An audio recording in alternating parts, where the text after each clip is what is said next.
Everybody ready? Good evening. Today is July 14th, 2025. Welcome to the Cornwall Central School District Board of Education meeting, reorganization meeting. This meeting is officially called to order. My name is John Fink. I'm the Assistant Superintendent for Business and the District Clerk. First order of business is please rise for the pledge to our flag. I pledge allegiance to the flag of the United States of America and to the republic for which it stands, one nation, under God, indivisible, with liberty and justice for all. Okay, thank you. Our next order of business is to give the oath to our newly elected Board of Education members. So I will come around and swear in each of our Board of Education members.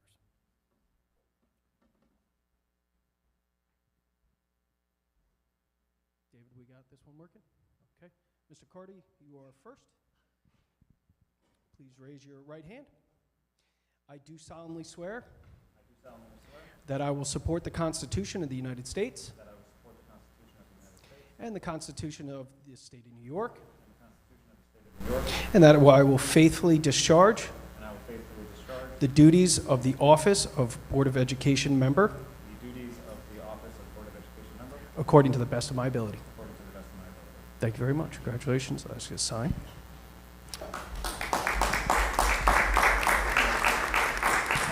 Mr. Schaffner, please raise your right hand. I do solemnly swear that I will support the Constitution of the United States and the Constitution of the State of New York, and that I will faithfully discharge the duties of the office of Board of Education member according to the best of my ability. Thank you very much. Congratulations. Ms. Fox, please raise your right hand. I do solemnly swear that I will support the Constitution of the United States That I will support the Constitution of the United States and the Constitution of the State of New York, and the Constitution of the State of New York, and that I will faithfully discharge the duties of the office of Board of Education member according to the best of my ability. according to the best of my ability. Thank you very much. Thank you. Ms. Reiser, please raise your right hand. I do solemnly swear that I will support the Constitution of the United States and the Constitution of the State of New York, and that I will faithfully discharge the duties of the office of Board of Education member according to the best of my ability. Thank you very much. Congratulations.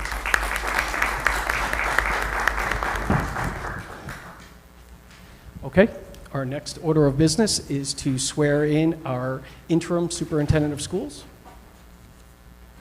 Ms. Megan Argenio. Please raise your right hand. I do solemnly swear that I will support the Constitution of the United States and the Constitution of the State of New York, and that I will faithfully discharge the duties of the office of the interim superintendent of schools according to the best of my ability. Congratulations. Thank you.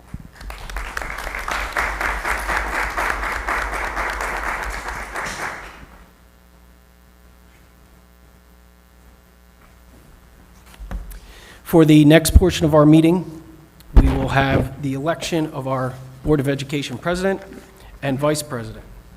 We will start with the Board of Education president. So I will take a nomination from the members for president of the Board of Education. Eleanor? I would like to nominate Christian Brunelli. Okay, I have one for Christian Brunelli. Oh. Are there any other nominations for president? I'd like to nominate Christine Diaz. Okay. I have another nomination for Christine Diaz. Are there any other nominations? Okay. With that, we will take a vote. Those voting in favor of Christian Brunelli, please raise your hand. I have 1, Richard Schaffner, 2, Carl Gilpatrick, and 3, Eleonora. For Christine Diaz, please vote. I have Lofton Reiser, I have Christine Diaz, I have Jim Cregan, I have Brendan Carty, and I have Jamie Fox. According to my tally, we have a 5-3 vote. Is that correct? Okay. Our president of the Board of Education will be Christine Diaz.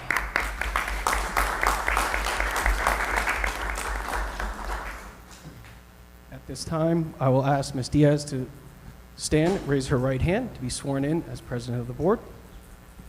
I do solemnly swear that I will support the Constitution of the United States and the Constitution of the State of New York, and that I will faithfully discharge the duties of the office of President of the Board of Education according to the best of my ability. Thank you. Congratulations.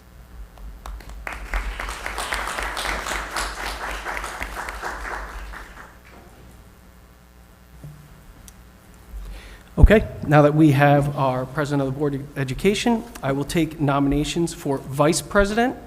Do I have a nomination for Vice President? I would like to nominate Christian Brunelli. Okay.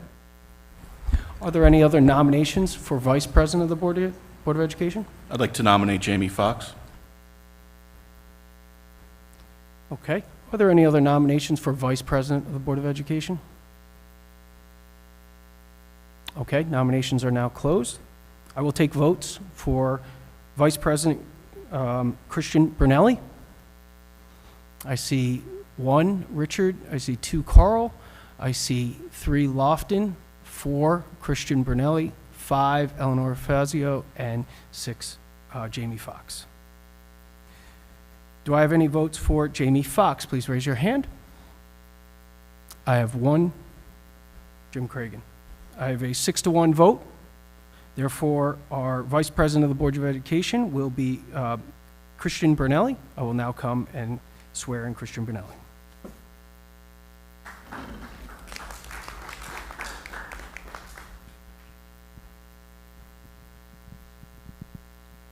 Thank you. Please raise your right hand. I do solemnly swear.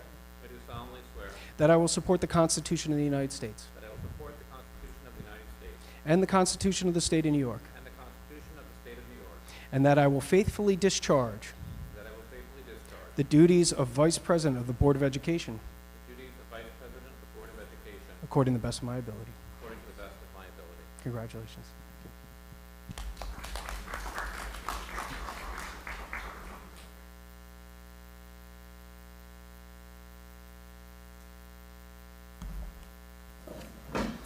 Okay, at this point in time, I now turn the meeting over to our newly elected President and Vice President of the Board of Education for the operations of the meeting, which next would be recognition of visitors. We might want to take a couple minutes to reorganize ourselves physically if you so choose.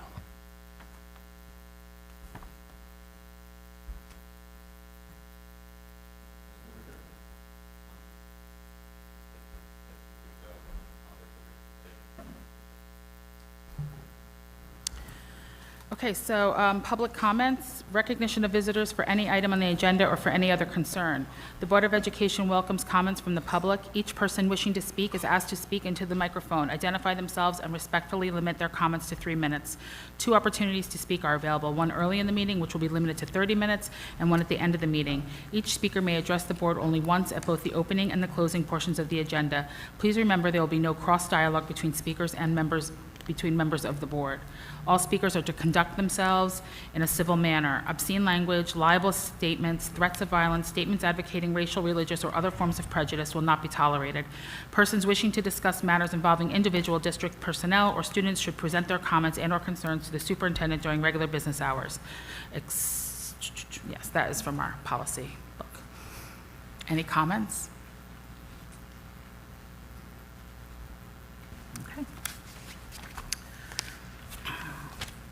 Next on our agenda is appointment of officers. Can I have a motion? So moved. Second? Second? Discussion? Okay. All in favor of the, oh, sorry, go ahead. Yeah, we just need to discuss. Well, I think we have more than one mic on, there's feedback. We need to discuss number 2, other appointments. O, P, and Q, there's no names there. Those are board delegates.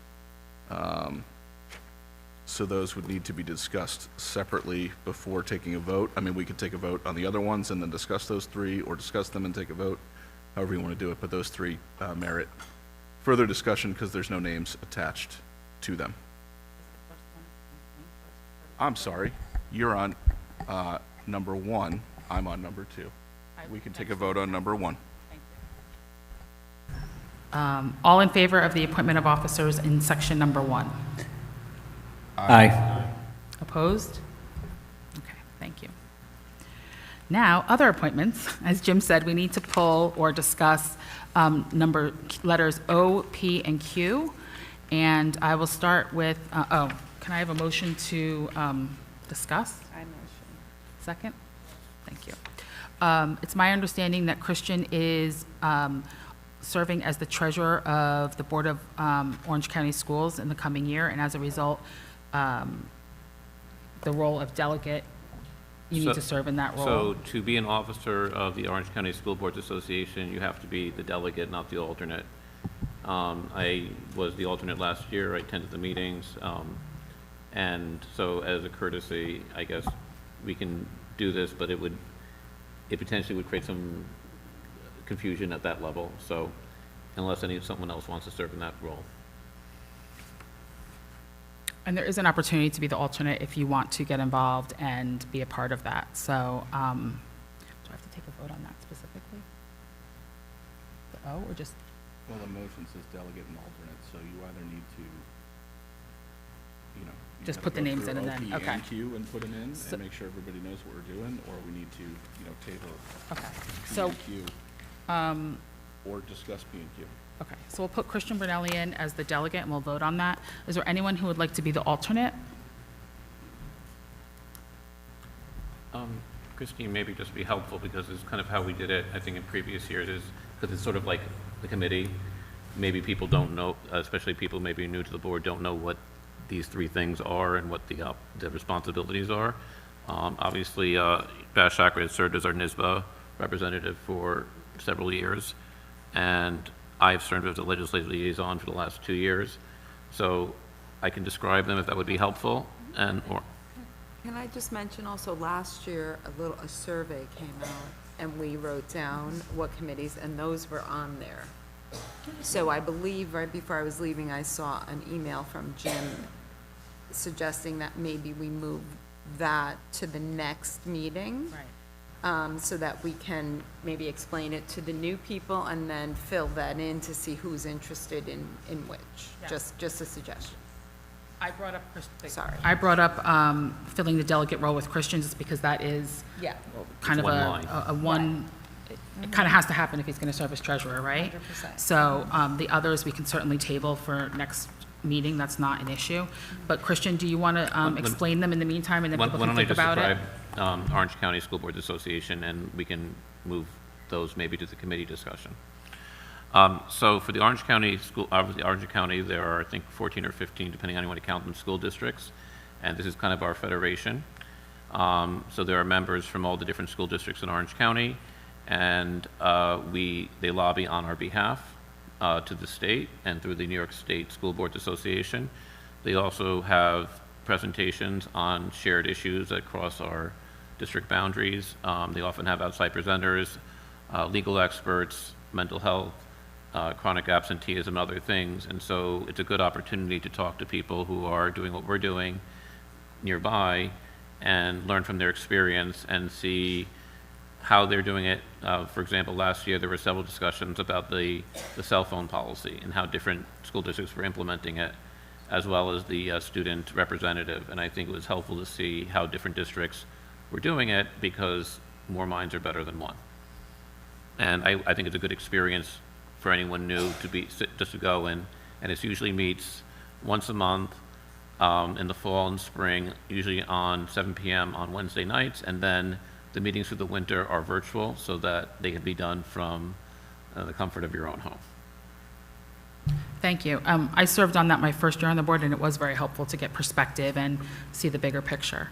So I'm going to propose that we table P and Q for our next meeting, and we will send around the survey, as Eleanor mentioned, but that we we put Christian Brunelli in as our appointment delegate for I'm not good with the acronyms, Orange County School Board Association. So can I please have a motion to approve the other appointments, all except for P and Q, and O would be a fill-in for Christian Brunelli? So moved. Second? All in favor? Aye. Opposed? Okay, thank you. All righty. Number 3, designations for the 25-26 school year. This has to do with the CCHS cafeteria, in terms of the banks and our meetings and such. Can I please have a motion? Or, yeah, motion? So moved. Second. Discussion?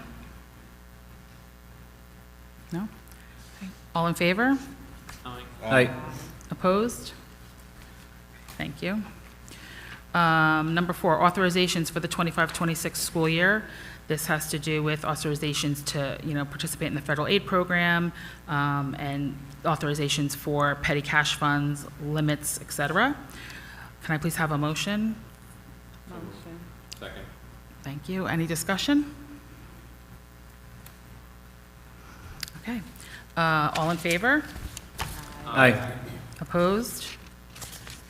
Okay, thank you.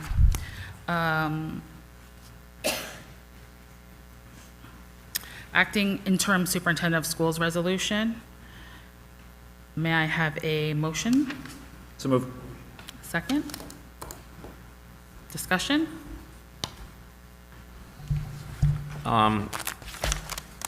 So my discussion is of whether the necessity of this or best practice, and really this is grouped with the following item, number 6. And I think this should be moved to at least the August meeting. Usually what we've done this through is that they're actually inside the contracts, indicating the succession between different people out the district leadership. And obviously we've had resignations, retirements, and vacated points, so we have a change in that, so obviously that's part of it. And the second thing is that, we're currently in the process of getting a interim assistant superintendent of curriculum and instruction. And perhaps it would be better to work on this, because this indicates specific names of people, not offices and not roles, that when that position is filled, that might be a better point to pass this resolution. Obviously, we can amend it in the future, but it might be more complete if we do it at that point. So that's on number 5, and I think that might be the better pathway to accomplish the same goal. Christine, if I can just give you a little bit of context around this. So prior to being appointed into the interim superintendent, I would have served as the second in charge behind the superintendent. All this is doing is allowing, in my absence now as the interim superintendent, for somebody else to step in the event that they needed to conduct business on my behalf, if for whatever reason I was unavailable to do so. And the same takes place for the acting principals resolution. It's always kind of been practice. We've always known who would step in the event that a principal was out for the day, you needed to sign a superintendent's letter for suspension or so on. This just memorializes that in board docs. It really should be a practice in the July reorganization meeting to solidify it rather than it just being what we do. Christian, I hear what you're saying. In the contract, my ASI contract, I am noted as second behind the superintendent. Now that I've stepped out of that role for the short term, that doesn't necessarily mean that an acting interim assistant superintendent would be the person that would be best suited for that. And so Mr. Fink would be the person that would take that role as the next assistant superintendent in the seat. So I understand that, and I'm not sure if we're expanding the discussion to number 6 as well, which invokes, section 3214 of the education law, which, as you said, handles suspensions and discipline and those things. And in that section, it specifically gives a list of people who can act, including individual board members as well as the board member as a whole, in the absence of different people at different stages. So by doing this, we are moving the authority down, so an assistant principal instead of a principal, as opposed to what exists in the law, the text of the law, which is that, a chain of command goes upward, and if someone in the chain of command is absent, the person above it then would make the decision in the absence of that. And it seems that that would be us giving what is the legal designation that individual board members can serve that in that exigency, and the board as a whole can as well. And so I'm trying to imagine what situation that we would need to take such quick act, and I'm a high school teacher, so I can think of things that could happen, but in 2 weeks between a regular scheduled board meeting, that a discipline had to be taken that quickly, and if it was, there'd probably be other things going on that having the designation. And I think what this does, it basically says someone who takes action as an acting principal is not usurping authority of someone else, in the absence of the person who would have that authority normally. And so the best practice of this is that in most districts, this is part of the district safety plan or part of the code of conduct where it's outlined. And the only district that has a separate resolution that I could see in the area is Carmel. And I think that was indicated because in the original text on this, it indicated that it probably originated from Carmel's resolution, which only covered the high school, not the other buildings in their district. So my suggestion on number 6, and I'm sorry if I'm moving ahead to the next item, would be to do this since we are voting on the code of conduct next month, and we do not have anyone in schools prior to Labor Day, September, and that we can do that, put it into this language into the code of conduct, which I think seems to be at least, if not the best practice, the common practice, and I think that would achieve the same goal. Can we back up to number 5, please? Is your concern that there are specific names mentioned and we're not just using titles of people? Because I think that it doesn't change, for number 5, it sounds like it doesn't change the flow of authority or the flow of who steps in. It's a matter of, we don't have all the people named yet, so we could come back and update it once we have that. That's not a legal issue versus number 6. So that's not my concern, although I think best practice is that authority should follow the office and not the individual, but that's not my issue here. I think with this is 5. And I think, obviously, even in the past, the chain was for us to go superintendent, assistant superintendent for business, curriculum instruction, and then so forth down that chain of command. So that I think that it would be more complete, but I heard our interim superintendent's recommendation. I understand what she is saying. I understand why we're doing this, because there has been some movement from what the existing language was prior to the beginning of this month. So that's my feeling, is that this can be more complete in the future, but if other people, that's just my suggestion. I realize some other people may not think it's necessary. Any other comments on number 5? I just want to also reiterate that this is for emergency purposes only. This is not like for a long-term situation. This is if something happened that I was unavailable for whatever reason, Mr. Fink would be able to step in and sign and make decisions on my behalf, same as for the principalship. It's a very short-term emergency-based situation. It wouldn't be everyday common practice.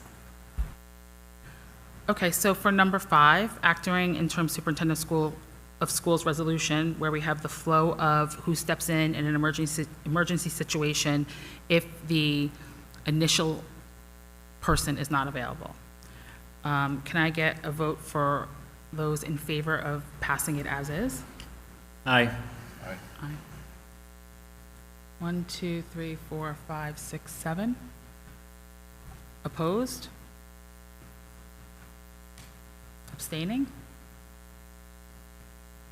Did I catch your vote? Oh, I did count it? Okay, sorry. Okay. I think you had, I had 8. It's 8. I said 7, I think. you said 7, I think it was. It's 8, yeah. Thank you. Okay, thank you. So now let's look at number 6, acting principals resolution. May I have a motion, please? So moved. Second? Okay, so, Christian, I understand your position that you think this doesn't align with school law, if I heard you correctly. Are there other? Can I clarify? Yeah, please.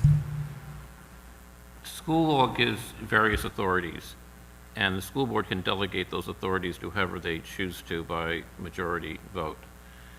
This law gives a long list of people who can act for the purposes of discipline, suspensions, and things of that sort. And this list includes building leaders, district leaders, as well as individual school board members, as well as the school board as a whole.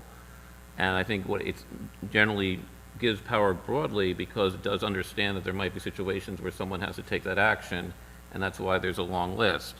By us choosing then to pass this resolution, we are basically saying we're vacating our authority and giving it to people down in the chain of command, to assistant principals, when perhaps the intention of the law, and it's not inconsistent, we can decide not to exercise an authority granted to us. But the point about it is why should we do that? And as I said, most districts do this in their district safety plan, which we approved in June of this year, or in their code of conduct, which is a board policy when adopted, and therefore would have the same force. And I think putting it into a policy, because it still would happen before the beginning of the school year, would it be more standard, and it also would maintain, I guess, the school board's authority to act if it needs to in this case.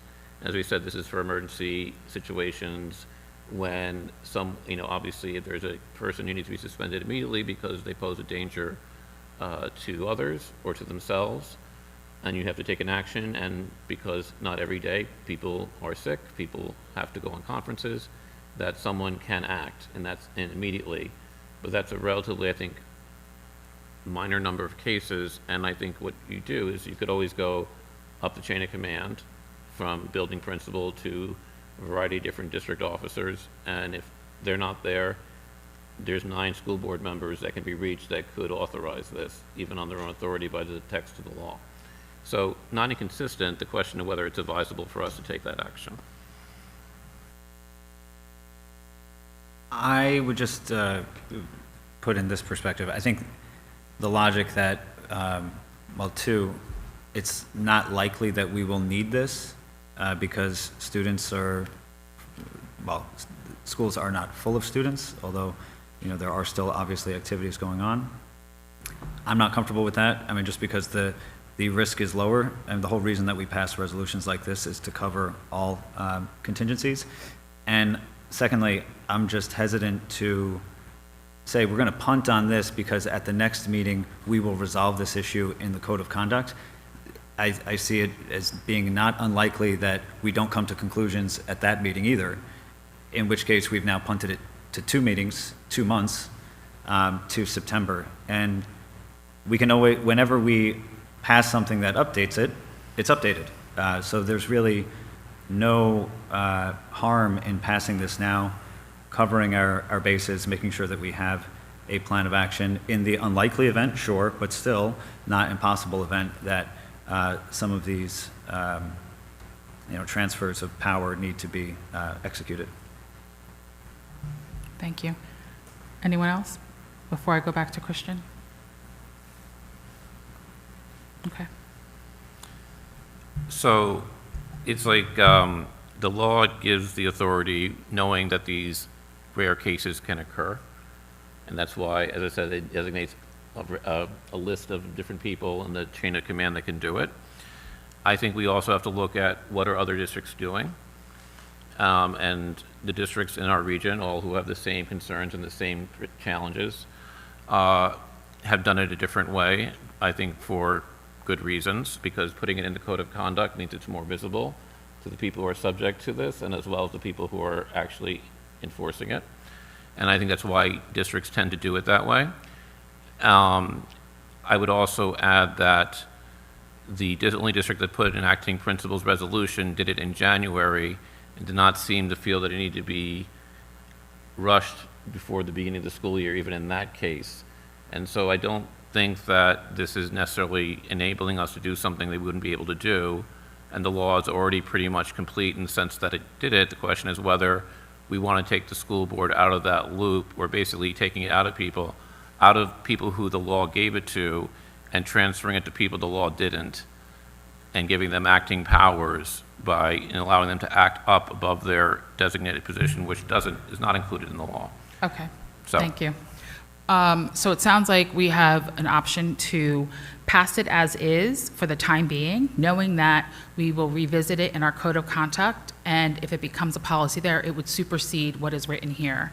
But we have something in the meantime, which seems reasonable to me, but we need to take a vote. So could I have those in favor of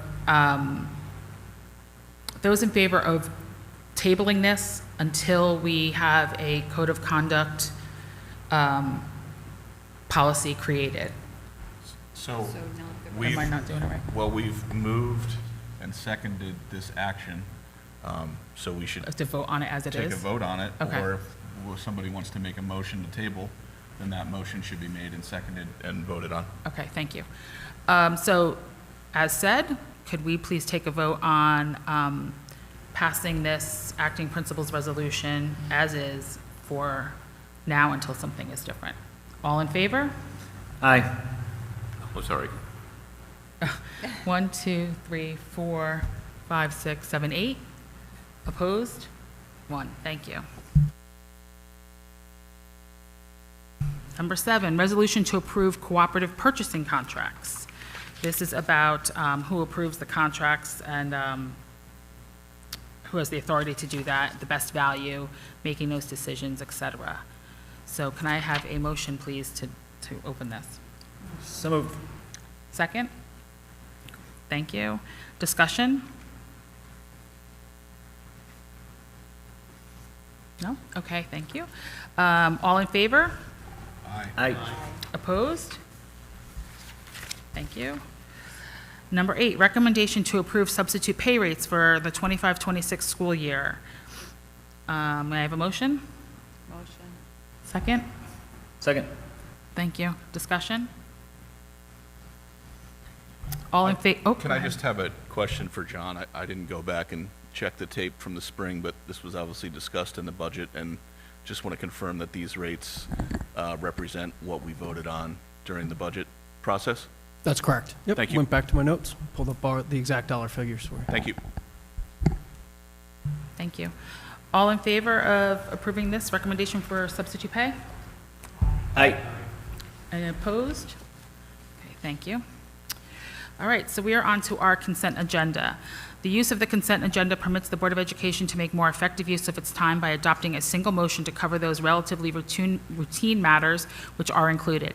Any member of the board who wishes to discuss individually a particular piece of business on the consent agenda may so indicate, and that item will be considered and voted on separately, thus preserving the right of all board members to be heard on any issue. It is recommended that the Board of Education approve the following consent agenda items as submitted by the Superintendent of Schools, items number 2 through 16. May I have a motion? So moved. A second? Okay. Discussion. I'd like to pull item 16. Okay. Anyone else? I was going to pull 16, but in addition, I'd like to pull 10 and 11. Okay. Anyone else?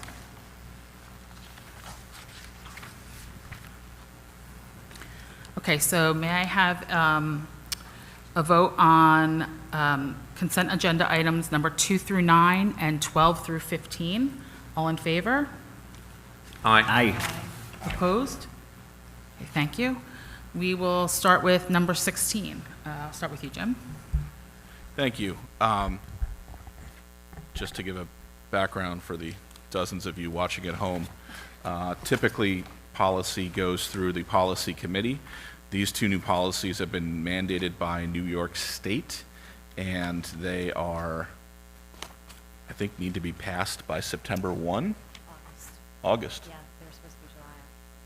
Okay. They said as long as you're. So a little outside of the typical scope, but I just wanted to make a comment. I thought the policy on and I assume you guys worked with NISBA model policies as well as our legal counsel on these. The policy for student representatives seemed fine to me. I just one comment on the student students and personal electronic devices. Device access and storage, number 3 here. It says at the high school level, student devices must be silenced and stored in student lockers. But then right below that is exceptions for specific purposes. First exception is if authorized by teacher, principal, superintendent, or other personnel, as the superintendent may designate for a specific educational purpose. I can imagine a lot of classes that, you know, they do the little polls before class and they do other things and the teachers say, hey, take out your phone, scan this QR code, and everybody's going to go, well, we're allowed to use our phone if you tell us to use it, but this policy says it has to be in their locker. So I think you may want to reword part 3 there and says, you know, must be silenced and stored in lockers, or I know the practice for a lot of teachers is to have the kind of shoe cubby holder in the, you know, stored in student lockers, or, you know, a designated place in the classroom perhaps. Just add that to cover that. And I'm sure you guys have looked at this a bunch, but Yeah. just a recommendation there on a first read. And I can just share with you that keeping number 1 in place allows us a little flexibility in those situations, and kids would have advance notice. So they'd have permission from the teacher, with an exception to bring it in for that class period, with the understanding they go back in the lockers after. Once we open up the discussion in terms of the cubbies in the classroom and the pockets, it's going to change the plan that we have in place to be able to enforce this. It's going to be tricky as it is, so we do really want to keep these silenced and stored in lockers. The exception, this just allows us a little wiggle room for exactly what you're talking about, Jim, those situations where personal devices would be needed, but advance notice would be given to the students. That works for me. I just saw a little disconnect there, but if we're going to have teachers give advance notice, that makes sense. Thank you. Christian?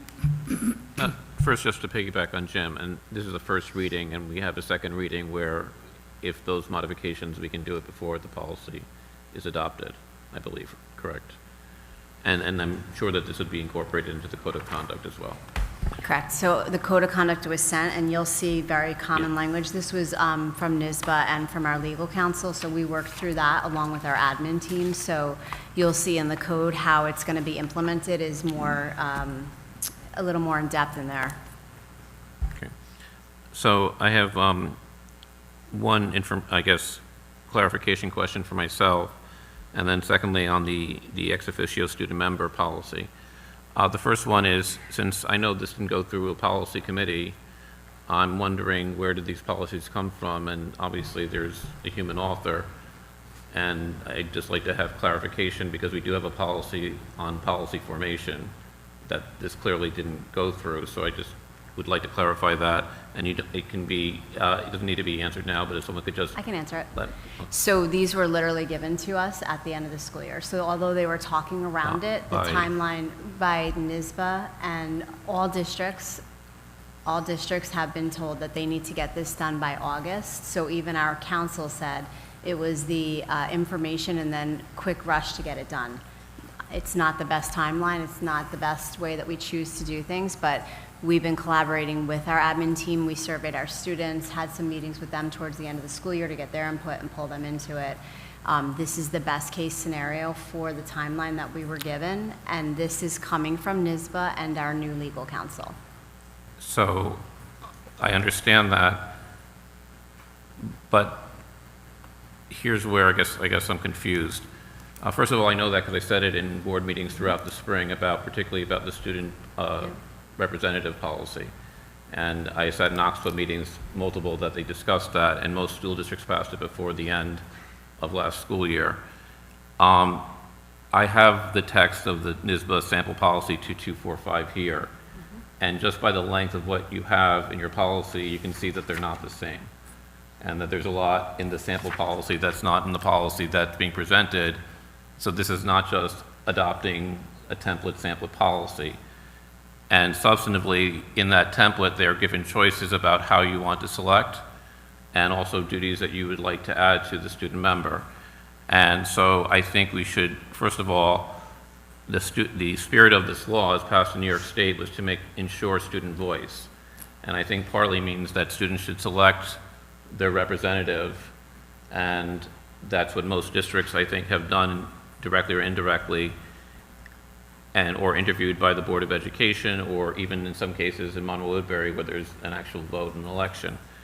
And secondly, I think that there's some things we could add to that to make the position as meaningful as possible. For example, I think because they're not a voting member and therefore not subject to the quorum rules, that the student members should be ex officio members of the visitation committee, because when we visit their school, I think it would be helpful for the students to lead us, and when we visit the schools and give their feedback and be the liaison between us and the other students and their peers. And so there's a lot not in this policy, even compared to the standard policy, but I think that I have language for this, and because I was in conversations, I don't have the language tonight. Christian, isn't it possible, though, whether a student leads our visitation committee or not, I guess that doesn't seem like a policy to me. That seems like a practice that we would put in place once we've identified who our student board members are. Because we can be flexible in terms of what their role evolves to be. As long as we have the bare minimum covered with what's required by law, we can evolve it over time. So the policies kind of list the duties of the student member as well as the things they can't do for reasons, because if you distinguish them from the adult elected members of the school board, and once again, that's not in our policy, and this policy isn't just a template adopted, so I'm really wondering if there was an alteration. So I think that the point is I think we need this is the first reading of a policy. We have chances to amend and update it. And obviously this will not apply to this year since the student representatives for 25, 26 have already been chosen. And I think that the policy, and it does not reflect this now, should reflect student voice and student choice in making that member. And so this is the first reading, but I plan to bring language at the second reading that I think would improve this, and hopefully I can persuade other people that this might be a better policy. My recommendation to handle this moving forward, it's sort of a weird situation where New York State says, this passed, I want to say, as part of really the budgetary process, which was late and was darn near May, and they came back and said you have to have these policies by state law by August, which is just not really enough turnaround time. I think that the most workable path forward, it's really hard to hammer out policy language here at the board table. It's much easier to handle it at the policy committee level, as you know, Christian being a past member. So my recommendation would be obviously to vote on this tonight as a first reading. If there are minor tweaks and modifications, make those via email perhaps before the August meeting, but then to put these both policies on the docket for the first policy committee meeting and beef those up if necessary. So basically be in compliance with state law and then revisit them as part of the committee process. And if there are changes that come out of committee, to bring those to the full board. Thank you. Other comments? I will just say that I'm in agreement with Jim that as a first reading, this does not adopt the policy, being a new policy, and there is chances to make changes and amendments, and we are hammering those out in the board meeting. But this will be, I presume, in the next meeting, a second reading, and the chances to make changes. And this is an opportunity to talk about what the policy should be and what people want the policy to be. And I think obviously we can have that as a discussion tonight, and us obviously during the second reading as well. And so I agree with Jim that we should vote on this tonight, and if changes should be made, we have opportunity to do that. Other comments? Okay. Because of the timeline, I think that part of Jim's suggestion to hammer some of this out through email, I think would be helpful, just because it's really second reading and adoption. And based on Megan's timeline, that by August 1st, we've been tasked to pass this. We're already going to be at August 11th, so I just want to be sure we can still talk about it, obviously, at that meeting, but It's just hard to write things live and get to a version that everybody's happy with and vote on it. So the more we can do in I ahead think, would be good. if I could, Jim, I think what I heard you say was, might not be as rich as perhaps, Christian, your vision of what it could be that you would present, but it suffices to cover the requirements of the law, and it's been blessed by our legal team. So it's something that we could pass tonight as a first reading. It could pass as a second reading and still go to policy committee for any revisions in the future, but we're then still in compliance with the law, with the state requirement. So I agree about compliance with the law, and I think I have some credibility in here because I've raised that point. I don't think anyone's saying you don't. No, I'm not saying that, but the point is that, and that's why most districts have passed this, because it was not this year's budget process, but I believe the previous year's budget process that this requirement was made. And we did not have a policy committee meeting with a quorum since last fall, which explains why we did not have the opportunity to do it like our peers, and I think that would have been a better process, as people are saying. We're going to try to fix that going forward, so I think we'll be able to cover that and make sure that we're having our committee meetings and covering it, for sure. Can I get a vote on the first reading of the new required Board of Ed policies? All in favor? Aye. Aye. 1, 2, 3, 4, 5, 6, all 9, that's okay. All righty, thank you. Let's go back to number 10, please. Resolution to approve Orange County Bus Patrol School Bus Stop Arm Enforcement. I'm sorry, I don't recall. Christian, did you pull this one? I did. Okay. So let me just, I guess, explain it a bit. If this is the policy that allows, on buses, there are cameras that when the stop arm goes out, they take a picture of the license plate if a car passes the bus while it is stopped. And the major provider of this is a company called Bus Patrol, which I believe is located in Virginia. I might be in error in that. And, I think that there's a history to this, because the cameras are already on West Point towards buses. What this does is give them the authority to then do civil fines on people within the Cornwall Central School District. So this means that this would allow them, a company in Virginia, to take pictures of cars that, and I'll explain why it's not as quickly as like, okay, clear offenders, a $200 to $300 fine, 70% of which goes to the company enforcing it. And so this would be effectively a huge tax on everyone that lives in Cornwall. And as what happened a few years ago in Suffolk County, they overturned 90% of these because they could not prove that the car actually did it based on the evidence, and the New York State changed the law to put the burden on proof onto the driver to say, you need to prove that you didn't do it, not that they have to prove that you didn't do it. So the burden of proof changes, where if they take a picture and said you did it, the burden of proof is on you to show that you didn't do that, and most drivers can't do that. And if you look at the numbers, we're talking about tens to hundreds of thousands of dollars even at the district level, and that would be mostly residents and drivers in Cornwall. And the second thing, obviously this is about safety, but has been made in the past, the total number of fatalities, according to, well, first of all, the National Highway Traffic Safety Association, which basically monitors all the accidents nationwide, has said that this has no identifiable impact on safety. And as it's not that it isn't, but there's no evidence to show that it does.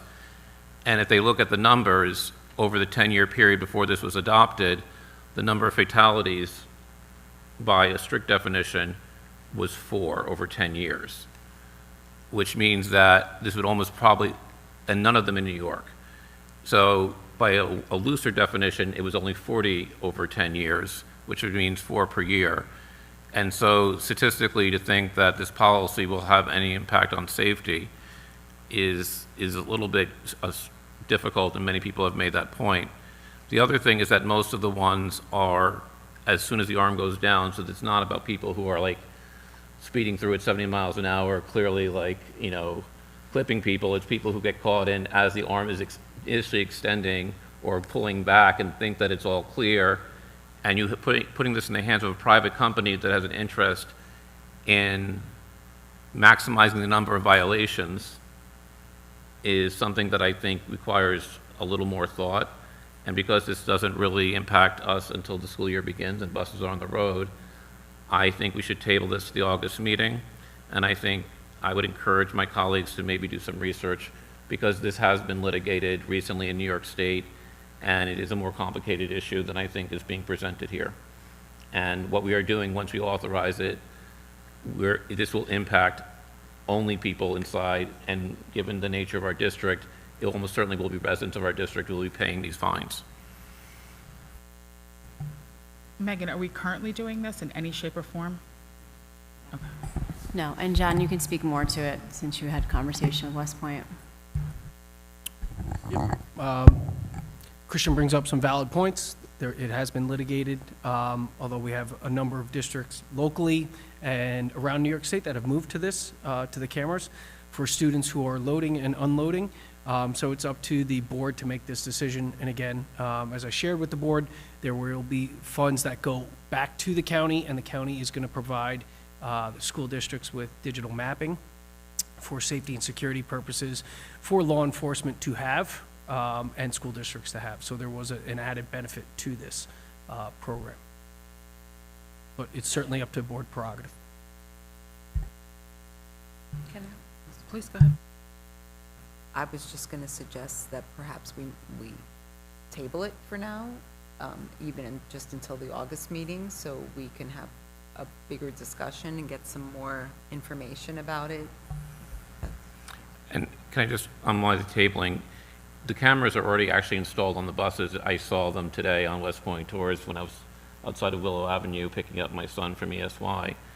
So it does not require anything. This is just a permission to use those cameras to levy the civil penalties, is what we do. So this is not like we are delaying the implementation. It's just a matter of when those cameras can actually take pictures and then send civil penalty notices to the drivers. Okay, but that's why I'm suggesting to just So there's a table motion it to for now. table subject number 10 until the August meeting, to be able to do some additional research and become more informed. All in favor of tabling till August? You need a second. Oh, sorry, second? Can I have a second on the motion? Thank you. All in favor of tabling till August? Aye. Okay, any opposed? No, okay, thank you. So item number 10 will be tabled until our August meeting. Thank you. Number 11, Christian, resolution to declare library books as obsolete for disposal. So we took this up in our June meeting, and this is, as far as I can tell, and perhaps there's a difference, and I couldn't see one from my squinting at the list, but this is the same list that we took up in June, and with some annotations about the reasons for different books. And we also got, I guess, a memo related to this list and the purpose of libraries. And so I think, obviously I've commented this in the June meeting, and I think my feelings are similar to what I said in June. But I think that there's also some of the issues is that, look, most of the books, we understand that books get old and books wear out and that replace them, and that's why I did not pull the other resolution about obsolete books for the middle school that's also included here. There are some books that we change the language to say, okay, now there's not just obsolete, but surplus. And one of the surplus books is The Hate You Give, and it's really the only one in the last 10 years. I'm sure there are many novels where there are multiple copies, and why this one, the only reason we're getting rid of it is because it's surplus. Just still, my previous objection still holds on that, about that, and as well as that books are incomplete because they're a little bit old. Still thinks that some of these should be on the shelves and accessible. And I mentioned in the June meeting about the date rape prevention book, because the way that a student is probably going to use a book is they're not going to check it out. They're going to be in a situation, they're going to wonder, they're going to go there, they're going to leaf through it and say, what happened to me? and it's not a book that people check out, but it's good that it's on the shelf, even if it's not the complete information, because it's kind of there for that reason, which is one of the reasons why I think that book should be on the shelves, and obviously there's never going to be a perfect book on that topic. But in the memo, it kind of talked about what a library is. And, you know, I thought back to Jonathan Swift's 1704, The Battle of the Books, and this debate between the ancient and the moderns, and the idea of whether a library should have the classic books that have, you know, stood the test of time, or they should do modern books. And this has been going on in education circles. Should we teach Latin and Greek, or should we teach modern foreign languages? And there is a notion about what a library is, because it's not simply it was contrasted with an archive. And as someone who's been in a lot of archives, that's kind of a straw man of that's why we keep musty old books. And just that, what I think is that books are there partially to be visible even when they're in a database, so that people make the connections and they see things that they didn't think they wanted to understand and read.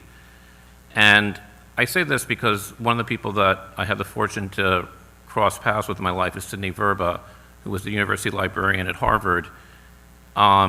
And he is the person responsible for all the digitization of any journal you see anywhere in the world, because he made a decision in the early 90s to say, well, I control the largest private library in the world. I think, he said, there's two types of librarians: the one that's happy when the books are on the shelf pristine and not read, and the librarian who's happy when everything is checked out, dog-eared, and underlined.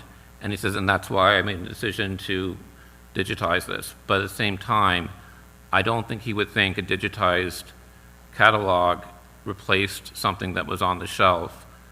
And I think that we should consider that, because this is a value decision about what a library is.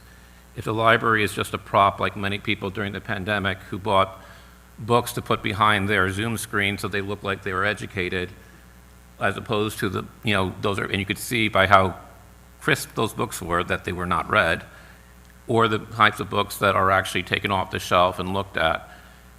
So I'm going to vote for this, but I think that the value decision is one that, it's a community decision about what a library should be. It's not a technical decision alone. And as I said, that's why the debate has gone back and forth literally for hundreds of years about what books are appropriate, what books are helpful. And to make the decision without that discussion, I think, is not the best way to go about it. Other comments? Okay. All in favor of subject 11, resolution to declare library books as obsolete for disposal? Aye. Aye. Opposed? Okay, thank you. So I think that covers all of the ones that folks wanted pulled. Please correct me if I'm wrong. New business, discussion of the Board of Ed committees. So I guess I'll ask folks that were the chair people of the committee last year. It's all written here in terms of what it is, but it might be helpful to add some context to what they are. And then I think Eleonora's recommendation that we did last year, I think worked really well if people want to go at this a different angle, but we sent around like a form, and you could put on like which ones you were interested in. You could pick more than, we recommend 2 to 3, depending upon which committee it is, how intense that work is. And then based on the number of people who have come forward, and then expertise, years of service, et cetera, we try to make a compromise in terms of who serves on what committees. So anyone care to speak briefly about the audit committee? As a chair, as a former chair, I can speak about that, but can I also just add to this list, and just because we did it before, the legislative liaison is a rep, Yes. just because we might They'll be lose on it in there, the yeah. mix because it's somewhere else. And also, if there are other committees that we want to create, and maybe that could be after we discuss what the committees are. Yes, so let's go with what the committees are first. So let me start with the audit committee. The audit committee exists because a long time ago, lots of monies were misused, not here in Cornwall, but I believe in Long Island, several districts. And so the state passed this thing that we have to have an audit committee, internal and external audit. And there's a lot of laws regulating its operation. So we review and recommend to the board the internal and the external audit. We do need to have at minimum 3 members. We've had members from the community in the past. And it is, I know that we have finished, and John, please correct me if I'm not stating this correctly. We have, the internal audit is completed, but we do not have the document in hand yet, and we are in process of the external audit. So we will probably, anyone who's on this committee, it'll be 1, maybe 2 meetings in the early fall to make the recommendation to the full board to approve the audit. And we are specializing in our internal audit on purchasing, so that is the topic that will be coming up, that they gave special attention, which is every year you look at one category with greater scrutiny. And so that's the short on the audit committee. Thank you. Policy committee? So the policy committee, it has to be at least 3 people. It technically can be open to other members, community members, I believe. I could be wrong on that, but I believe there have been community members on it in the past. The way that the cycle that has been set up, I think it was set up 4 or 5 years ago by Larry Berger and John Edelin. We had been lagging on policy review. Some policies were like 10, 15 years old. So they got us on a cycle where every 3 years we review the whole, all of the policies that exist in our district. This past year, we fell behind, frankly, at the end. We never had that spring meeting. There were so many, well, as we all know, that people that were on the board, we had a lot of not surprise meetings, but a lot of additional meetings for various purposes. So we have a little bit of catching up to do at the beginning of this year, frankly. But as far as time commitment for what people are trying to divvy up their time between 2 or 3 committees, I would say you'd expect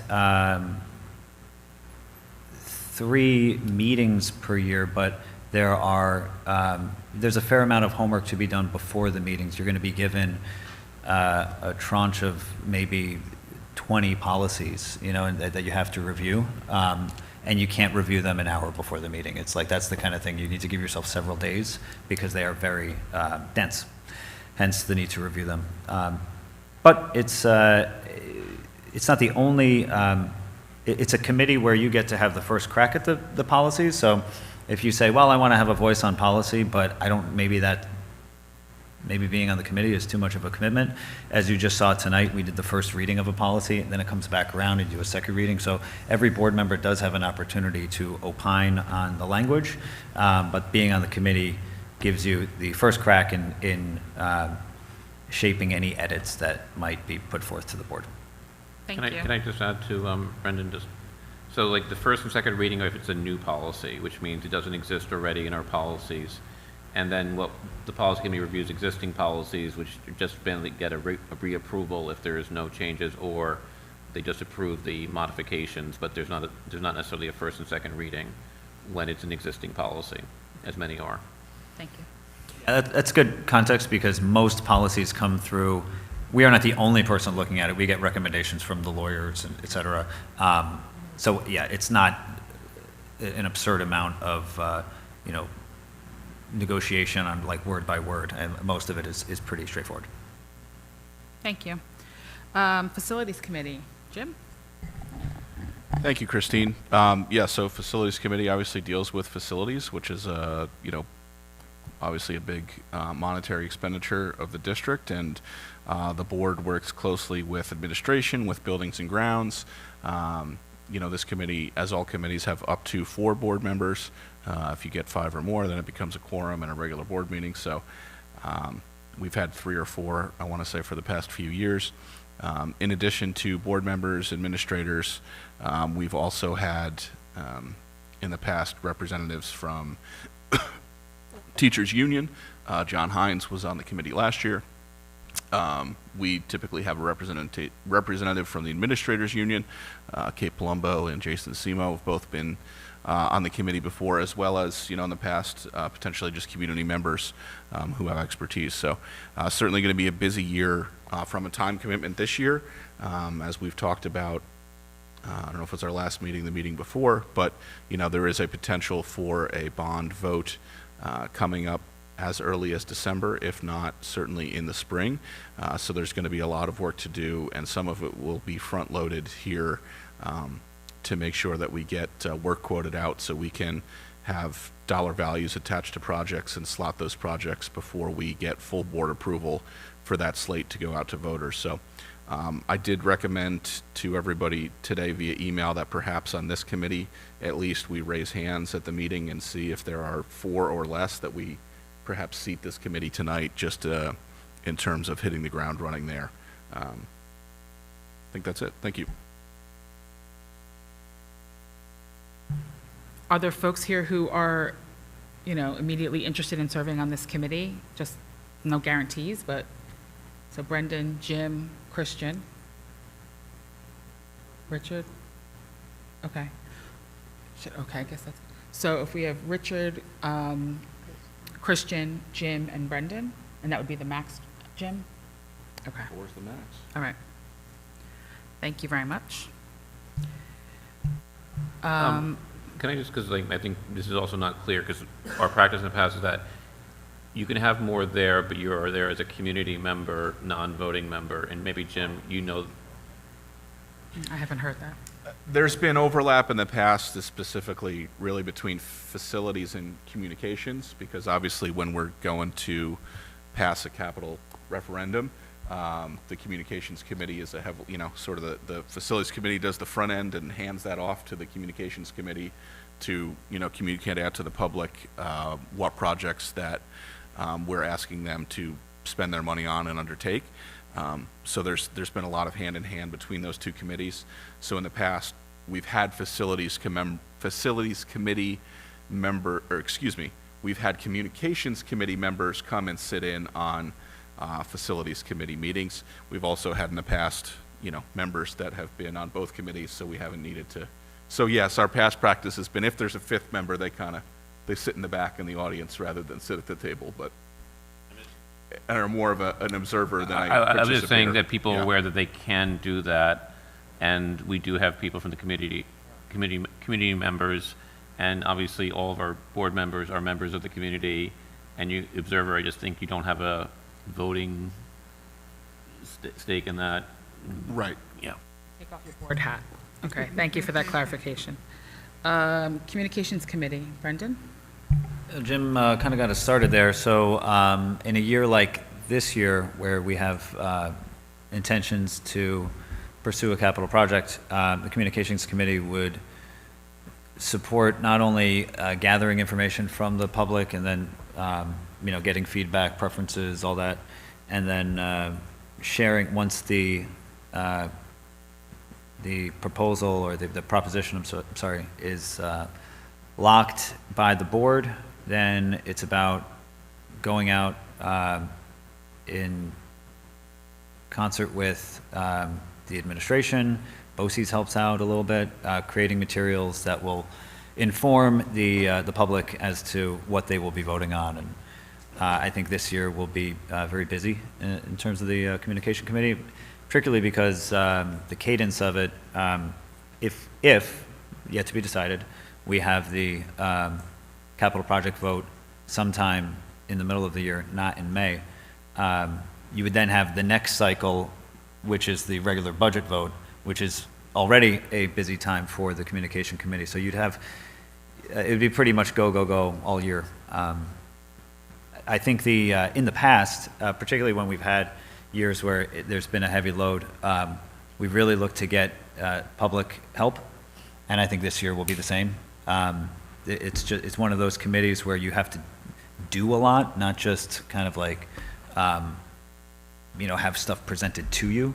So it's just, you need a lot of hands on deck. So, yeah, we're definitely going to, if we can all maybe, tap into our own networks and get people that we feel are might have something to contribute, but also, willing to roll up their sleeves a little bit. I think that's going to be important this year. Visitation Committee, Richard. Thank you. Before I talk about visitation, I just have an idea to throw out there about the Facilities Committee, Communication Committee. I know in the past I mentioned maybe bringing back the live stream Facilities Committee meetings because we are obviously getting close to a capital project vote. And I think that helped people understand, what's in the project, how we're coming to those decisions. So I'll say it again, I think that's something we should think about. The visitation committee, I've been on it for a few years now since I've gotten on the board. Basically, we visit our schools, we tour our facilities, we go into classrooms and, observe some lessons, and we also have an opportunity to speak with our staff. I would definitely recommend, if you haven't been on it yet, to consider joining. We typically go to our schools twice a year. I know last year we actually observed the new community lunch that was implemented here, and then we had visits over the winter. So the commitment would be, 2 or 3 days in the fall and 2 or 3 days in the spring, just during the week, during the school day. So I would definitely recommend it for someone that hasn't maybe seen all of our schools, just to get an idea of, what they're like. Thank you. I just want to add, for our new members, past practice has been typically 4 members do get seated on that committee.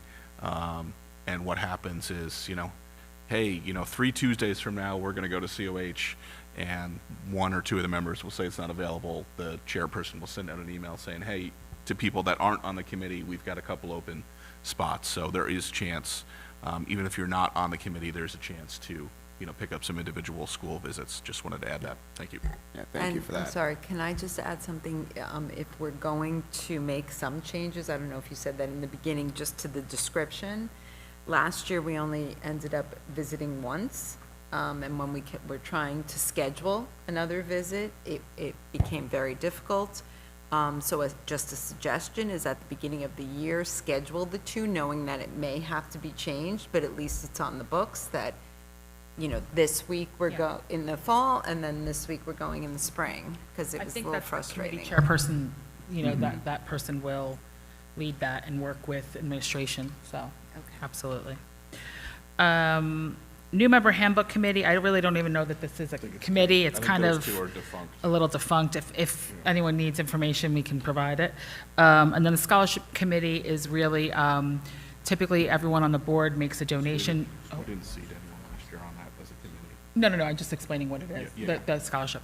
So, members of the board donate to a scholarship fund, but, the winner and the process is done through our guidance department. So it's, really, that's what I'm looking for, sterile in that way, and that we're not involved in that part of the process. Disinterested. Just, we don't get to pick favorites, I guess is what it comes down to. We also have NISBA rep and legislative committee. Anyone would like to take a stab at either of those? I will, because our NISBA rep last year was Beth Chakra, who did it for 3 years. The New York State School Boards Association is kind of our statewide federation that lobbies for us, usually in Albany, for policies on behalf of school districts, whether it's school funding, electric buses, and all the various different policies that, and provides us a perspective. So they have a convention every year where they decide upon resolutions that create their lobbying agenda, and they basically poll each school district, and you vote whether you support or oppose the various resolutions that are proposed, and they're everything from getting grace on vaccination requirements to delaying the requirement for EV buses and a variety of different things. Some of these are kind of technical fixes in the law, and some of them are bigger issues. And so what our representative does is basically conducts the vote and polls our members.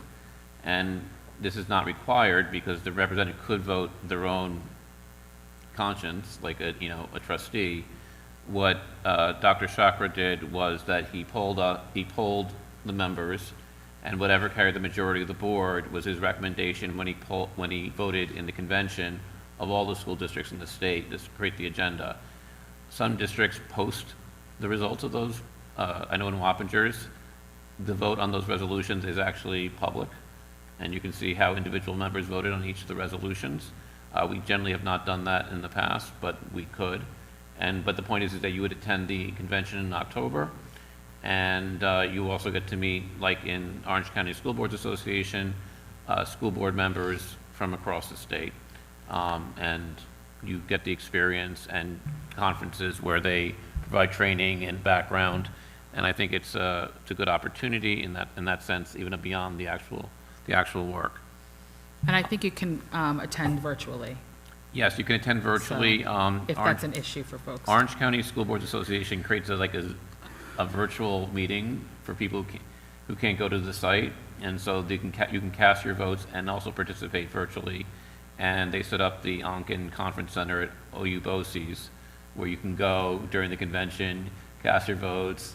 I think they have some refreshments there, and the various different representatives from Orange County do attend that. Some of them actually go. Last year, I think it was in New York City, and some did go down to New York City because they made presentations at that convention, as well as voting on the resolutions. And more information will come once that becomes available.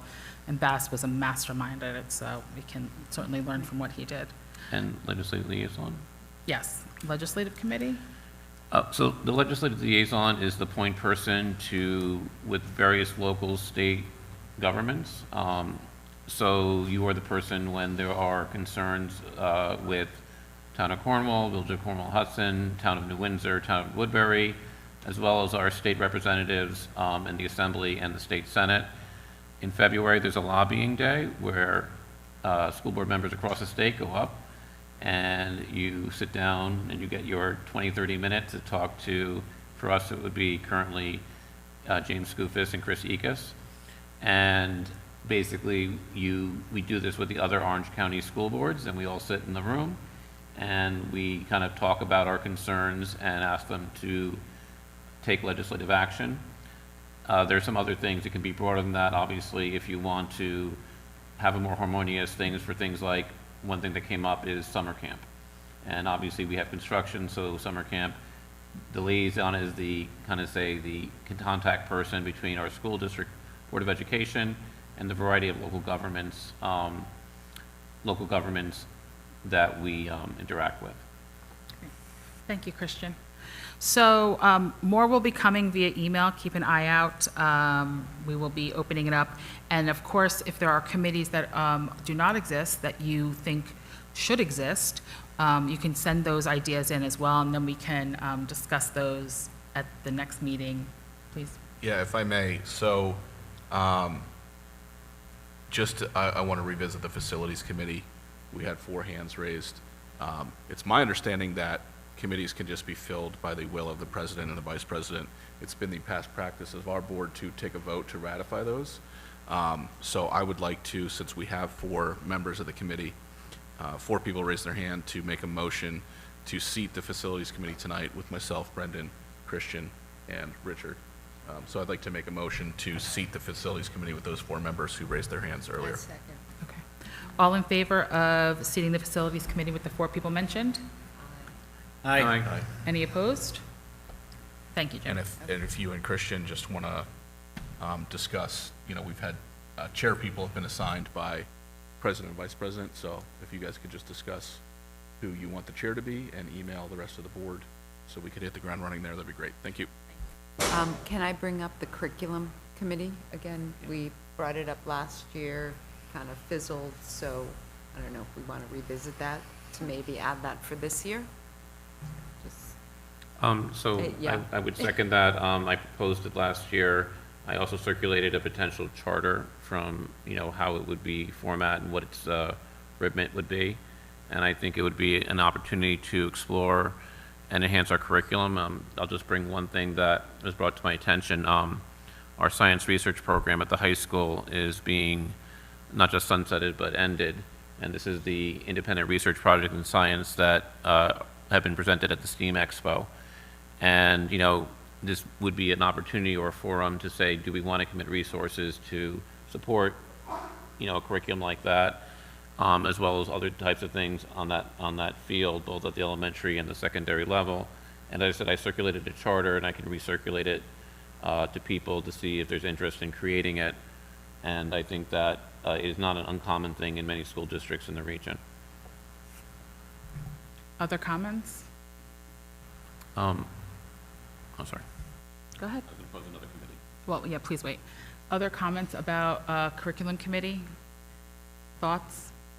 Yeah, I don't recall the charter, so if you could circulate don't that out as a refresher, yeah. Yeah, so my recollection from last year is we discussed curriculum and I believe code of conduct as potential new committees, and we agreed as a board that we were not ready to start those new committees, that we were going to call them, working groups, basically, or, short-term committees, not permanently enshrine them, and that people raised their hands in that process of, along with audit, policy, facilities, et cetera.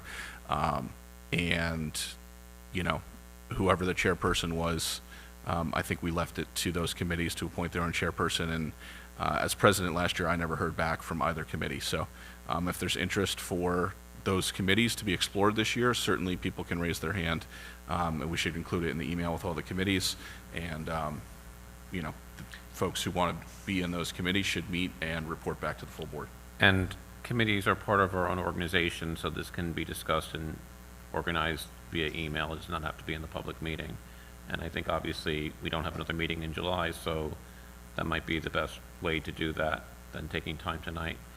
But I did want to propose a special education committee, which was also proposed. Sorry, I apologize. Related to the curriculum committee, yes, please forward information, but I would like to also then coordinate with the administration, because that is something that is really, we want to make sure that we're, on the same page with what that looks like and what the expectations are. So, but anyone who's interested, that'll be part of the packet we send out. So the two other committees, the one is the special education because of the concerns raised in the past, and it's for the same reasons. In addition, I reached out to Lakeland last year, and they did not get back to me after several attempts, which has one, as well as I learned that Mayapack also has one.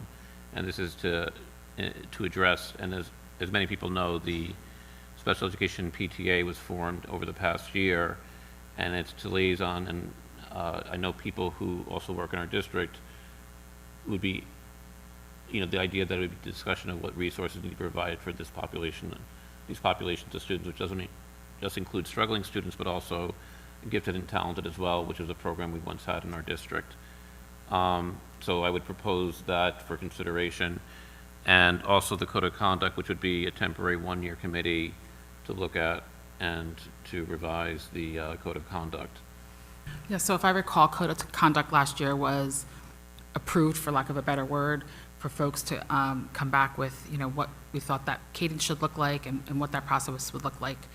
I'm going to talk out of both sides of my mouth. I am a staunch, thank you, advocate for special education. I have my concerns about special education. I am not certain how a board committee works within that. So personally, I would like to see more context around what that would look like, and how we would be able to influence, help, or serve those students, because so much of what happens there is confidential unless a parent comes forward themselves. So it's a little sticky for me. So I just would like more information about what would be our purpose in terms of how would we know we've added value at the end of the year? What would be different as a result of us having a committee like this? So I would just ask for more information around that before I would feel like we're in a position to make a decision one way or the other. I think we have a special education parent group that is really rocking and rolling, for a really technical term, and we could certainly be, partnering with them, just having them come and even present to us and talk with us in that way. So that's something to consider. I know Richard serves on that board, so we have representation there, not as a board member, but certainly he has ears and can relay back to us any concerns that he thinks would be appropriate for us to be aware of. So I would just ask if there's other schools that do it, or if you have a really clear vision of what you think that should be, I think it would be valuable to bring that forward and we can discuss further. Other comments? Yeah, I would just kind of underscore that. It does seem like in the last couple of years in particular, there has been interest in starting new committees. which I think is certainly, a worthy endeavor.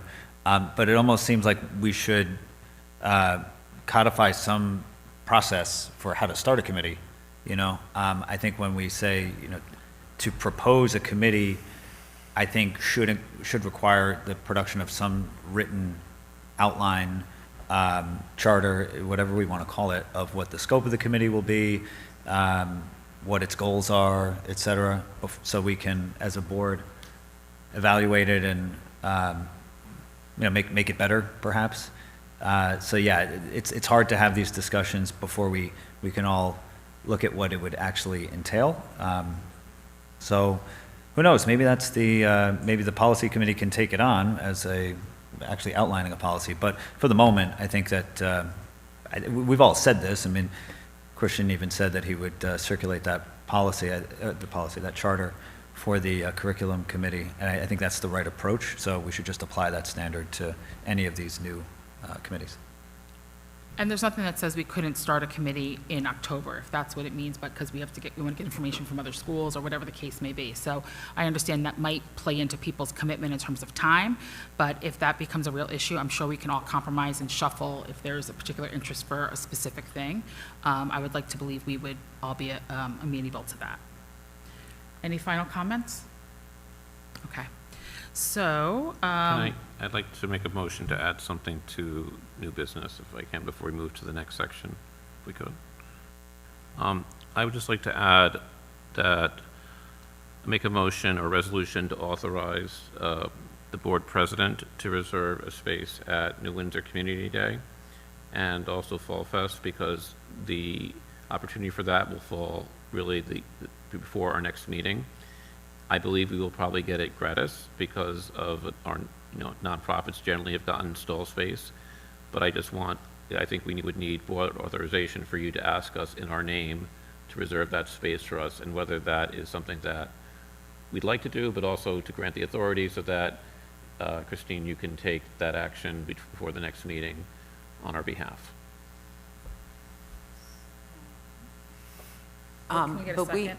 oh, sorry. I'm learning what I'm supposed So So I guess Christian put a I'm making a motion motion. and I need a Okay. second. And I guess You what I seconding? had, well, I want to discussion, just just the add, discussion. okay, yes, I second the discussion, because, when did we have the table? Was it the, Dragon Day. Dragon Dragon Day. Day? And there I was all by myself at the table, and there was nothing on the table, and we requested the table, so if we're going to do that, we need to have some type of an agenda, or what is it we're doing there? Because we asked for the table, they brought the table, but there was nothing to put on the table, so it became my chair. And I wasn't sure what was expected. Yeah, So if we are going Of to do course, that, then I I would- feel we need to have some type of an agenda. Well, and we would have to have working principles, like what are we there for, what value are we adding, what's the expectation, what do we or don't we talk about publicly, those kinds of things. I think the Dragon Day situation was a very, not last minute, but it wasn't really planned by the whole board, or there wasn't really alignment on the whole thing, so that was kind of a couple people said, yeah, I'll do that, and Yeah. went with it. If we're going in as an entire board, and this is something we're going to do as an outreach, I think that warrants a different avenue, so. At minimum, a sign, because no one even knew. They didn't You know, know, they I didn't mean, think it was the kissing booth, my students all knew me, so I just spent the day, catching up. catching up. All right, other comments? So, yes, but let me hold back. Well, I'm curious, Eleanor, aside from your well-known fame as a former teacher, and maybe you're the wrong person to ask, because we now know what people were talking to you about. How do you think that went? And because I think we've talked about having a booth at different places, and Christine just summarized all of the questions, like, well, like, what are we expecting to accomplish out of it? So I'm just curious, as the person who has had probably the closest experience to this of any of us, how do you think it went? So it didn't, because no one knew what I was doing there. There was no sign. It was literally a table that they brought over at the last minute, and I was near people I knew, so I was chit-chatting, but no one knew why I was there, except my students who This were seems like the right way to do it. This seems pretty who were all funny. just running over to catch up, and, I'm catching up with them, and so it became a love fest for an hour and a half, 2 hours, That's a good but, use of time, though. it was great, I loved seeing them, but no, the adults were coming over who I had their children to talk to me about their People children. might Like, have no one thought- knew what I was there for. People might have thought like, oh, she's Yeah, lost. I'm just you know? here to get love, bring the love over. So if you were grading it, it would be incomplete, I guess? As an Right, activity? I think if we had at least a sign up that said Cornwall Board of Ed, then people may have come over to ask some questions, why are you here, and so I did open up a discussion with some of the adults who came over, explained why I was there, but Yeah, it wasn't it, obvious. it so. wasn't obvious at all, no. So, yeah, I think this is something that really communications committee should dig in more at a committee level of what's the goal of doing a New Windsor Community Day or, the Fall Festival in Cornwall, things of that nature. And I think also it's good to bring back discussion. It's been kind of bantered about in various places the last 2 or 3 years. I think they used to go to the library and send 2 or 3 members a couple times a year back pre-COVID of, come to the BOE, don't come to a meeting, just come and ask us questions, so you don't have to sit through all the formality. And certainly we've seen that the mayor of the village and the supervisor of the town have held those events 2 or 3 times a year over the past several years, and they seem to be, fairly well attended, 20, 30, 40 people. So to me, I think that might be a more fruitful avenue of just kind of, hey, come ask questions of Board of Ed members at the library one evening or at Two Alice's or something, rather than a booth at, a larger gathering. But I think that's something that, communications committee should kind of discuss of, to your point, what are we there for? What are the goals? What are we doing? Rather than just setting up a dunk tank. I will say my first year on the board, New Windsor Day, I went and the Newburgh Board of Ed was there. And just as a point of reference, they had a lot of materials out about different programs they ran, different initiatives families could get involved in. They had curriculum information out. So it was really just a grab and go and a interaction briefly. I mean, I was a new board member here, so I was very interested in what they were doing, so that could be a resource too in terms of reaching out to someone there to see what works, what doesn't work, what are the pitfalls, what do you have to be careful of? Because I think that's what we need to consider as well. Not that we shouldn't be available, but you want to be prepared for the what ifs, Brendan, if you want a little more humor to it, I didn't even know which table it was. I was just told the table's The more I hear over this story, the there. more I love it. So I kept circling, looking for an empty table. Picked one, and there you go. Yeah, I was just gonna add, I would be in favor of both, maybe attending Community Day or the Riverfest. I like Jim's idea as well, maybe start some forums or Q&A sessions. I will agree with Eleonora, I think the setup we had at Dragon Day, I liked being there and supporting our students. I don't think anybody really knew why. I remember your phone call to me, where are you guys? It was kind of, next time if we do this, I think we just have to maybe just plan a little more as a board. But yeah, I would be in favor of both of those, or at least the opportunity to do that. Final thoughts. So we, just so the context of the story is that we were invited to come to Dragon Day by the Student Leadership Council. And so we went because we were invited. And I think we were expecting that they would have something, and that's why we got the Charlie Brown folding table. And, I just want to add that, Eleanor, I know you were there by yourself, but the previous shift, Carl, Richard, myself, and Dr. Chakra were there for the morning shift of that. But I think here's the thing about why for New Windsor Community Day requires a formal resolution as well as Fall Fest. We're reserving it as a board, and none of us individually can act as a board to do that unless we're authorized. And I think that that is why it requires a resolution to provide the authority for someone to do that. And no communications committee will be seated because of when Fall Fest, and New Windsor Community Day occur every year because of our schedule and that schedule. And that's why I wanted to make that resolution at this meeting. My thought on this is that in our visitation committee feedback, in our engagement survey, people have said that our board is not accessible. And this is mostly about being visible and where people are. And as you said, Newburgh does this at one of the community days that's part of our district. And I think that I would happily purchase and donate the tablecloth to the Board of Education, so there would be no additional cost to the district. And it can provide a better table than what we had. And I think, Jamie, you probably know the table I'm talking about. So the other thing about the reason for it is I think that at a very simple and a way to do feedback that is not naming individual people or in a sense things that might be inappropriate given, what people might say, is a simple question is, what is something bad that we have too much of in our district, and what is something positive that we have too little of? And I think you would get a range of ideas that are not accusatory, that are not directed at individuals, and probably would give us the feedback for what we should put our focus on. And just having a suggestion box of that, something that simple, and having a board member who can, in a sense, share our information, direct people to where they can get their questions answered, would be something that would improve our relationship with our community, especially when we are going to them for a budget and a capital project and a superintendent search this year. And I think it's important for us to be out there, and I think this is the meeting that we would have to do it, and that's why I may ask for the resolution tonight. When is New Windsor Day?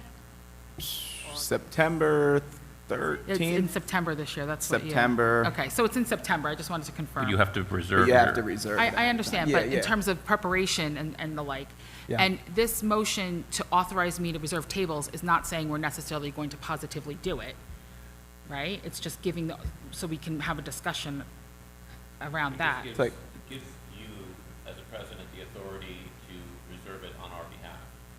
Right, but I think as a board, we have to decide that that's what we want to do, too. When So does it if have to be reserved by? Do you know, by any chance? they'll take our money to the last minute. I'll let you know. But I would say sooner the better. But, I guess what I'm sorry. yeah, no, go ahead. What I'm suggesting is, I understand, so to pass it, to give the president authority to reserve a table at an event, right? But then I think as a board, we have to decide, yes, that's an event we want to participate in, and yes, we're going to ask these questions, or we're going to have this material there, so that we're not running What are into we the same going to do situation. there, yeah. And do we have time to come together and do that as a board, So I just want to set realistic expectations.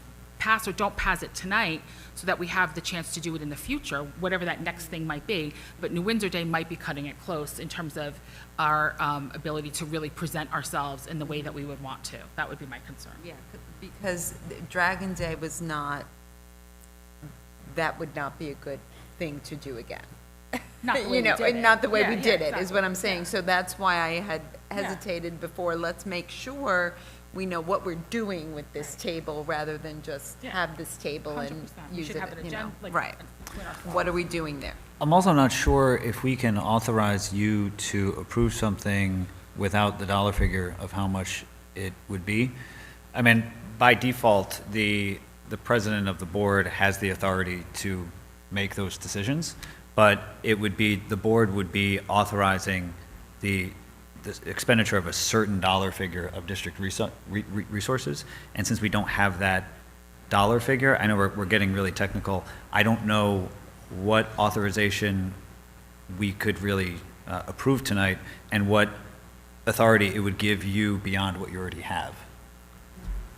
And also, to your point, I think if we decide at the August 11th meeting that we're going to do this, they'll still take our money. So I think this is a good time to we have, a month to figure out, are we going to do this? Get the details, how much does it cost, et cetera. And then we could probably handle all of that at the August meeting? We can, yeah. We can't approve of it through email, but we can discuss it through email, yeah. I think the most important thing is the what. What are we doing there? Exactly, all of that would be. That is the most in one, important, yeah. yeah. I would propose that we, Christian and I can work on a survey of sorts or a questionnaire or something that we get feedback from everybody on the board in terms of, what is your vision for what this could be? What problem does it solve or what value does it add? And then we can consolidate that and in the August meeting present back, what the consensus was and decide as a group if that's the path forward we want to take. So I guess we have to vote on Christian's motion. So based on that, I'll make a motion to table that motion. Okay, Second. thank you. So now do I vote on that one? Yeah. Okay. So all in favor of tabling the motion till the August meeting? Aye. So confused right now. So so Christian's motion is alive, but we're just gonna table it to August so we can gather information and come back together, because deciding that we wanna do this and this is what it would look like, so we don't run into that situation. And we would do it via email. We're gonna get the information gathered via Information. email, and then on next meeting, Christian and I can come back and share what the results were, what the input was. So Jim is motioning to table the decision whether I could have the authority to get a table. Gotcha. All in favor of that? Aye. Okay. Opposed? One opposed. Okay. Thank you. Table. Yes. All right. Our final recognition of visitors, same rules apply. Is anybody, you've been here before, so I feel okay just saying that. Is that okay? Any comments from the audience? Thank you for coming. All righty. So with that, I just adjourned the meeting, right? What do I do? Oh, that's this time. Sorry about that. Closing comments from the Board of Ed. All righty, let's start with Richard. Caught me off guard, but I'm at the end, so it's okay. Yeah, so I get to keep it short. I want to welcome Jamie and Lofton. Welcome aboard. It's good to see you here. I want to congratulate Christine and Christian. I'm sure we all wish you the best and working with us this year. And I just want to congratulate all of our graduates and our students who moved up in our elementary schools, middle school. It was just great to be at the high school graduation. It's always really warming to see everyone and their successes. And I want to thank all of our teachers, our staff, everyone that's involved in making our students successful. So with that, have a good month or so in summer, and we'll see you in August. Yeah, I'm pretty much at the same place. I wanted to congratulate Jamie and Lofton here. I'd also like to say to Megan, congratulations. It's nice to have you on. And Christine and Kristen, congratulations. That's it.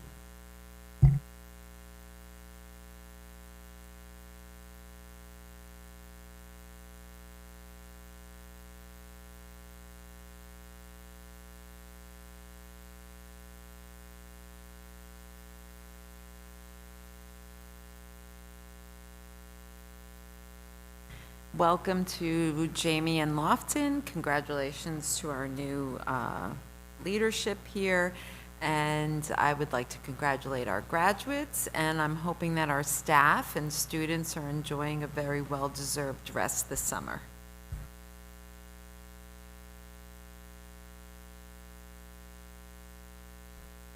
Just trying not to talk tonight.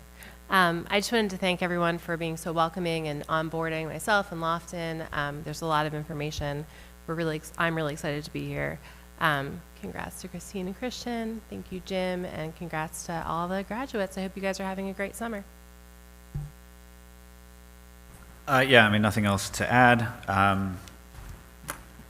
Lofton, Jamie, welcome. I know it's a lot to absorb, so feel free to ask questions during meetings and outside. There's never I mean, there is such a thing as stupid questions, let's be honest, but we'll be gracious and understanding about them because we've asked most of them ourselves. And congratulations to Richard on 3 more years. Congratulations to Christian and Christine. So it bothers me a little bit, usually, like in a story, you don't want 2 characters who are so close to each other, whose names are so similar. It's like you would change one of them. So that's what we're stuck with this year. But no, good luck to you both. As you know, it's a responsibility, and a serious one, and I know it firsthand. It's a pain in the buns, but you're up for it. And speaking of which, to Jim, our outgoing president, thank you for a fantastic year. You kept us on the rails. It wasn't always easy. It never is easy, it seems. But you did yeoman's work, and I think you did a great job. Congrats. And nice speech, by the way, at the graduation. With all due credit to Matt Bannon, ditto.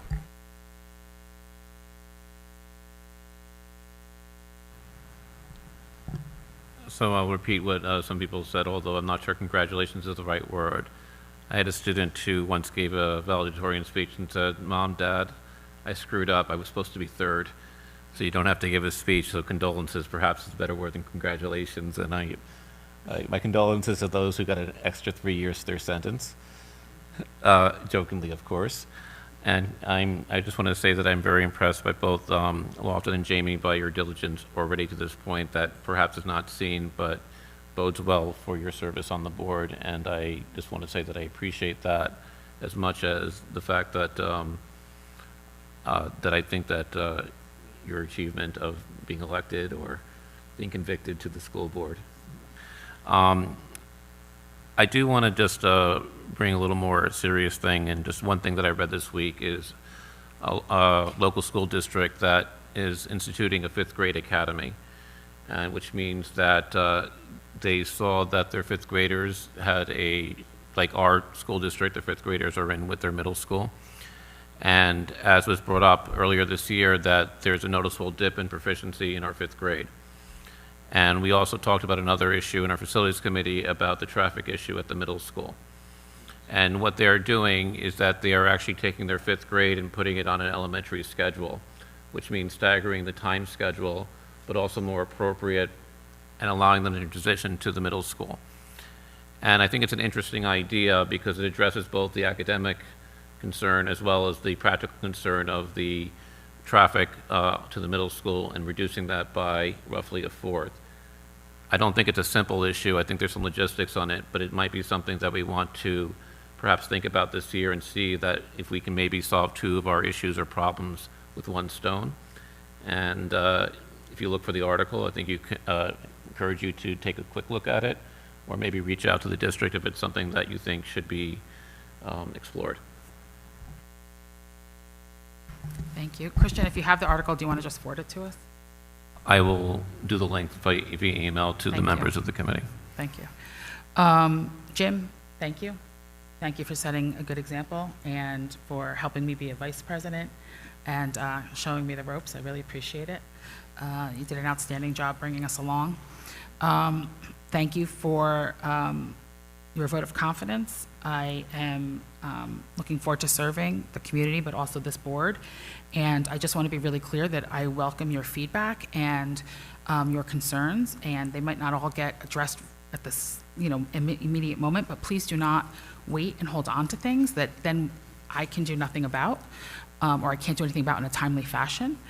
So I welcome that. Having said that, I am leaving for vacation tonight, so if you email me and don't get a response, it's not personal. I mean, I'll be checking it, but not regularly. I'm really looking forward to a great year together. I think there's a lot of exciting things going on. It's going to be a lot of work, but I'm confident with the people sitting around this table, it will be successful, and it'll really add value for this community. So here's to a great year. Cheers. Do I have to ask for a vote? Oh, can I have a motion to adjourn? So moved. Second. All in favor? Aye. Opposed? Thank you.